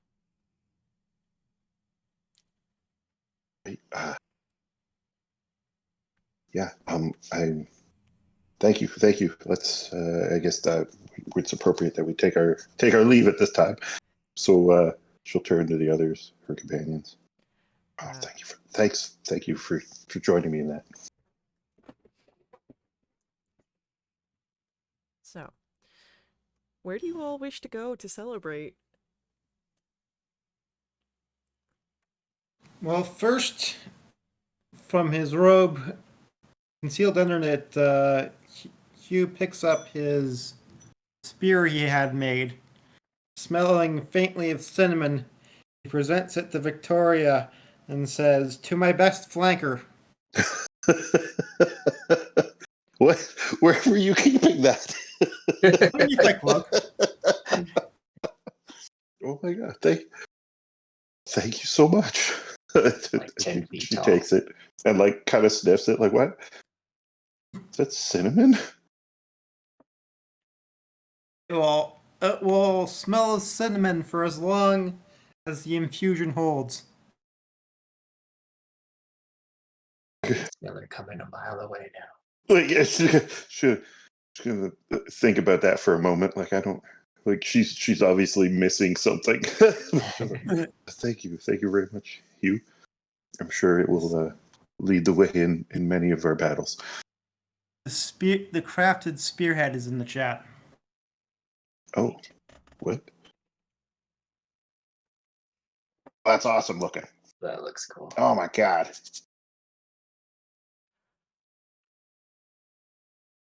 After Hugh does that, Rue would walk up to Victoria and take the dagger out and hand it to her. Say, "This is for you. The silver is for Paladine, and the roses. I always knew you liked roses. It seems fitting, especially now. And the gems are for the moon. She's gonna open her mouth like, I was there when I didn't even. You weren't there when I Okay. bought it." All right. He gave you the slip. Thank you. Oh, I thought he did that beforehand. No. Oh no, that was the pants. That was the pants, right? Yeah. Oh gosh. These are my pants, all right? Oh my god, thank you, Rue. It's just a dagger, but it's really pretty. It's just a dagger. It's very important to me now.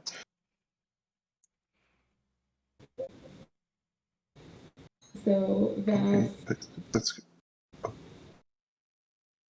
Vass will look at Victoria and say, "Well, I didn't get you a fancy weapon or anything, but I did get you this." Oh no. And he pulls an amulet out of his pocket, and it can be worn as a necklace. It's in the shape of a dragon made out of iron, and the eyes are platinum. And he's enchanted it so that if you listen to it, it will play a recording of Vass's instrumental cover of a Bahamut hymn, and it can grant bardic inspiration once per day, resetting at dawn. Oh my god, that's amazing. Sweet. Oh my god. Shit. I don't know what. Thank you so much, guys. This is too much. Congratulations. Congratulations. She's gonna have to break and give some hugs out in a dignified manner, of course. She will not be squealing in happiness. So, as Victoria breaks and gathers everyone in a hug, accepting the gifts of knighthood graciously as she can, we're going to pause here before we get back to our next celebrations and what happens afterwards. So we are going to take a quick ad break. So stick around with us in chat. We'll be right back, and we'll pick up the story shortly.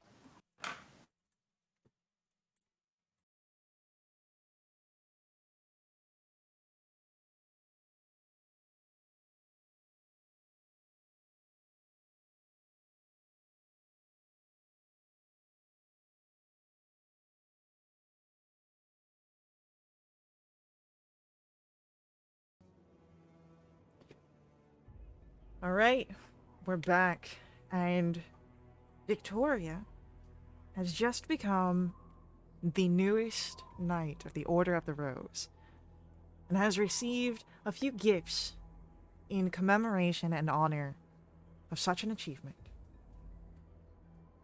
You've been given the afternoon off from any sort of duties that might come with this new title to enjoy and celebrate.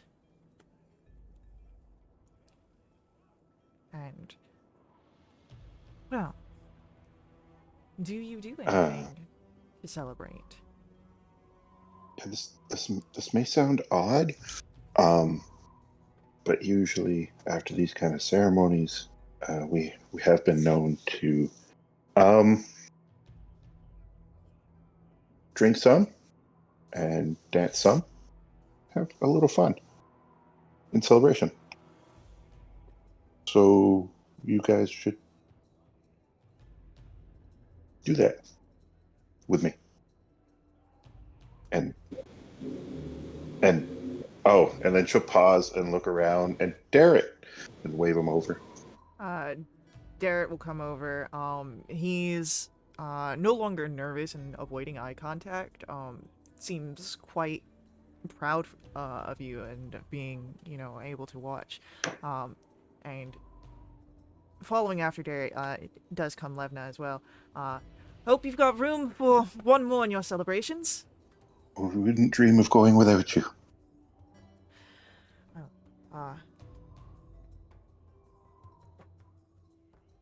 We could head over to the beacon.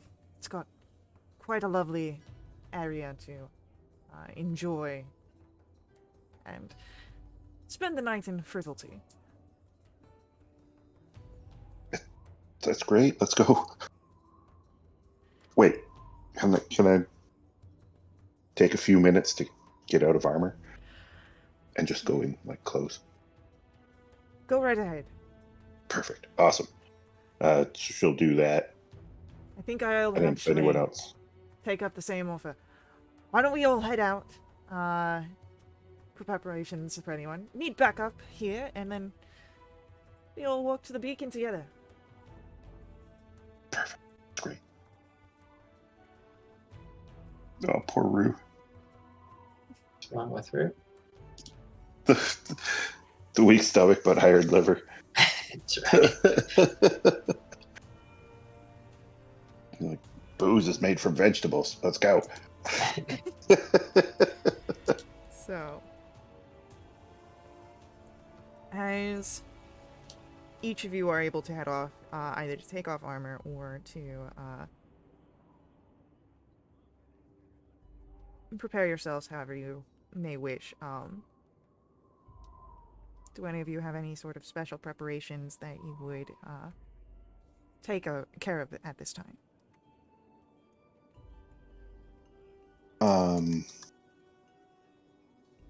No. Man, I've got a whole laundry list of stuff, but I don't think any of it's appropriate right now. I'll save it for tomorrow. This is Victoria's party. Well, I mean, hey, if you got stuff to do, do it. Like, put on your new pants. I was already Dancing wearing pants. Oh. my MC Hammer pants. MC Hammer cargo pants. I don't think Hope would make anything quite like that. These are too finely crafted. I bet if you asked for it. Now She you're talking. So Vass would take the time that everyone's taking to get himself all dolled up as if he were going to be doing a performance. So he looks very cool, but he's not planning to perform tonight. He wants to have a good time. Heck yeah. Well, how can you have a good time without performing? Oh, it's possible. If I have a good enough time, I might end up performing anyway. So imagining Vass with like a challenge accepted. If you twist my arm. Yeah. So, as you all take time to prepare yourselves to get into more comfortable clothing, befitting a night of drinking and dancing and general merrymaking on the town, when you do all arrive once more in the courtyard, everyone to walk together, you make your way to the Steady Beacon, one of the more popular taverns here in the city of Calamon. And Vass, it has been on your list to perform here, but you know that these are the kind of taverns that have a list of bookings that wait for opportunities to even slide in. But just even being here to drink and dance, getting inside, it starts to bring that dream a little bit closer to your mind. But you are here now. There is a large tap room, a dance floor. They do offer fish-based menu, as it is close to the harbor. The decor in here is very much of a adventure or mercenaries design, as it features weapons that are broken of defeated bandits, and it is a favorite of Calamon soldiers. And when they are here and able to get away from their duties, those traveling knights of Solamnia. So. Oh, we're in like a partisan bar. Mm-hmm. So, plenty of people here would understand the elation and exuberance that Victoria, you are experiencing. Yeah. So, what do you all do now that you have made your way into such an establishment? We need a table. We need drinks. We need food. And we need music. I'll cover the first round of food and drinks. You find us a table, I'll find you. And, someone else can get on top of the music as Levna looks around before making her way off to the barkeep in the tap room. Is there? So there's no one. All right. There's no one in here playing music? There are Or- bards here, but if you are looking for a more upbeat and dance music, you could go up to request from the bards. But Yeah. yes, music is Okay. present. Well, we should get settled first, like a drink or two first, right? Hugh has already left to find an obnoxiously large bottle of red wine. Levna's like, I'll go get the first round, and Hugh's like, wait, I need to make sure it's the right alcohol. I guess I'll look for a table. Yeah, go ahead, give me a perception check. Oh, crap. Looks like we're standing, guys. Sorry. Oh yeah, that falls in line with her perception check. So as you're looking around, you're just trying to find a available table. None seem to be close enough to the dance floor, perhaps for what you were hoping. But as you look around, you do see one that seems large enough for your group. It's a little dirty, perhaps used recently, but it's an empty table. Okay. All right. Yes. She'll kind of brush at it, like, okay, we can't be too picky. As those of you settle in, for the most obnoxious and affordable bottle of red wine, Hugh, it will run you about 10 gold pieces. Oh my god. What? That's Gallon half jug. of what I spent on the spear. Oh my god. I mean, it's what they've got here, but if you want a more Nope, I'm base, spending it. okay. If you wanted a more baseline, they do offer a lesser, not as high brow brand, Not but as obnoxious. not as obnoxious. But Levna does seem to appreciate the fact that Hugh knows what he wants in his alcohol. And as she places the order for the table, comes back with a pitcher of ale, a full sort of collection of tankards for everybody, as well as there are. You've got hush puppies. You've got it's these ones are of course a little bit more souped up rather than just the deep fried batter.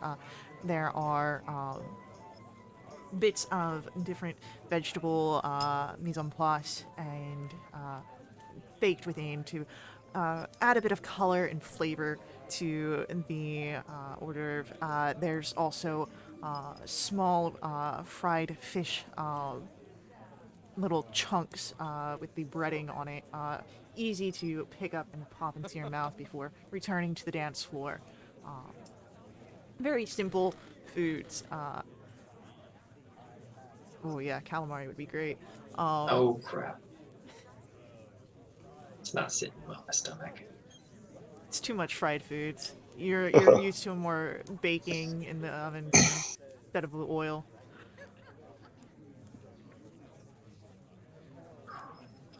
Stick to the ale.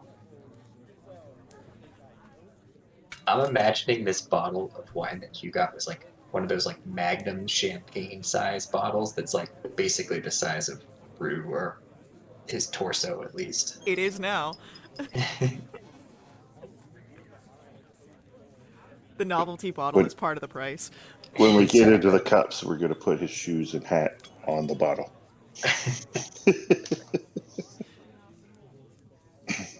So, food and alcohol brought in for the first round of merriments. And, of course, another round of congratulations towards Victoria. Some of the nearby patrons over here turn and will offer a short and vague congratulations as well. Oh, she thanks everyone. She's friendly with that. She's so happy. She's living high right now. Thank you. Darrett looks over and he also has the smile again. He's happy for you that you've gotten this. I guess I'm gonna have to really step up my game. We can't just have one of you be a knight, right? Well, the first thing is not hiding your armor. I just didn't think it would be appropriate since I'm still just technically a squire. And that was, full regalia. And you see the flush of embarrassment on his cheeks. And it was, your moment. I mean, the knighthood, it's not for one person, but she's going to stop herself. Thank you, I appreciate that.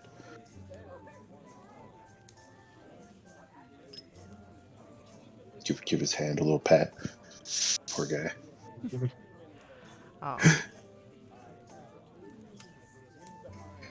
And Levna is already on the second fill up of her tankard from the pitcher. It seems that she goes in for the partying. Well, I'll tell you, your challenge against Justinius, I would have been lucky if I had had that as mine. Oh, what did you have to do? Was it terrible? Horrible. And you can see that she leans in as if she is getting ready to tell a story. And she begins. So, I was perhaps in a bit more formal setting for my knighthood, which pros and cons to either. And I am unsure, Victoria, if you've seen some of the more formal knighthood ceremonies, but they allow any knight come forward and offer a challenge. I had one of the old dogs come forward and he asked for me to bring back a feather from an eagle's nest on the highest mountain peak. No. What?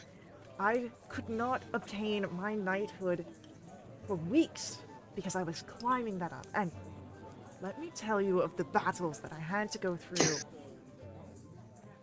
from hunting for my food and the bandits that I met along the way. After I had attained my feather, I had to return this thing unbroken. I was secretly really worried that there would be some crazy quest or something.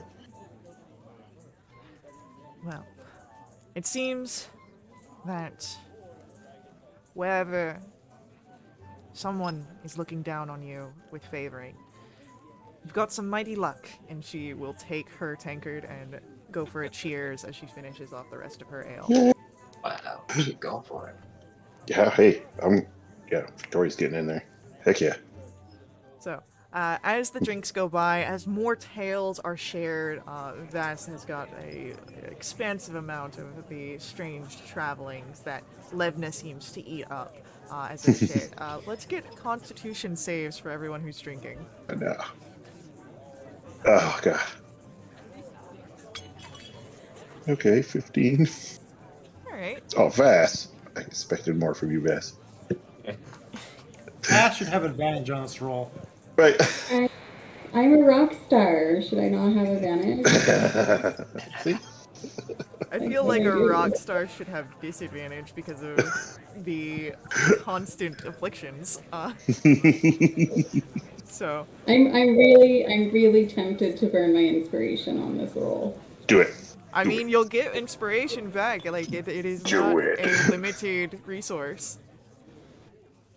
God damn it! No. So,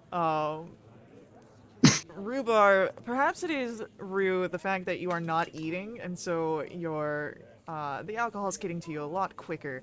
But Vash and Hugh, you start to get pleasantly buzzed as the drinks get into the fourth sort of area, and you start to feel it. And Victoria, it's the adrenaline and the other highs that are fighting against the buzz of the alcohol, but you can feel as it starts to sink in. And as you all begin, Levna is the first amongst your group, heading straight over to you, Vass, hand out. Let's dance, yeah? Vass is always up for a dance. All right. He was already moving to dance. Vass was off dancing by himself. So, as the dancing now begins in full, if anyone would like to join in on the dancing, performance Yeah. checks. Oh, jeez. Okay.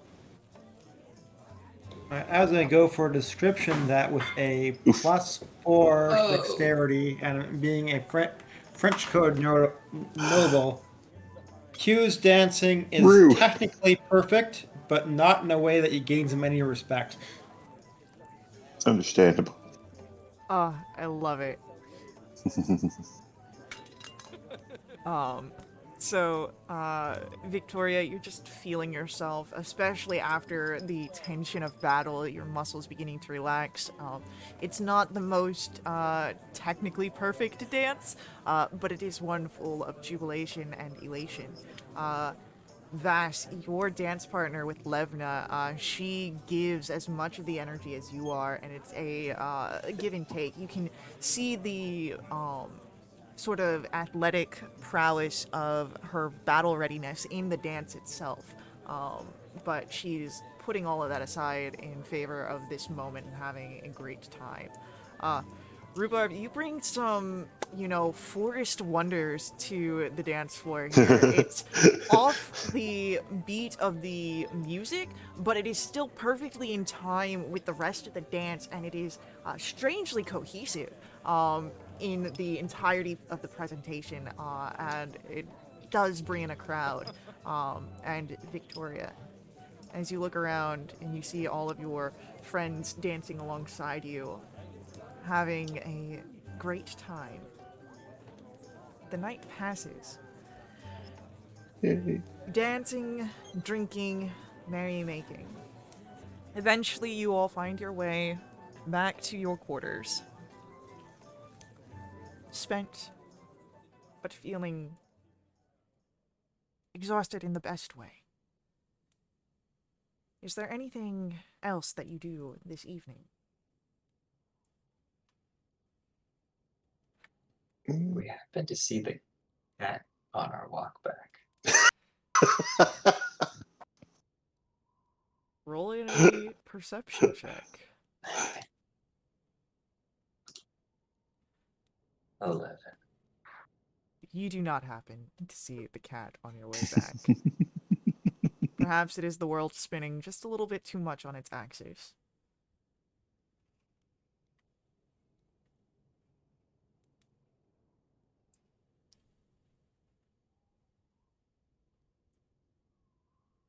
But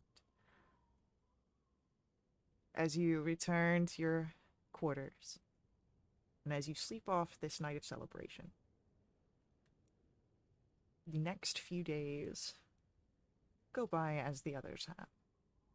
You return to your normal routines until a week has gone by since your last assignment, Oh man. and you are called by Darrett once more, as it seems that Marshal Vendry has something else for you to look into. And we will pick up with your next assignment next week. So, tune in then to see where our adventurers will be heading off to and what they may be doing. And god dang it, Sirenscape.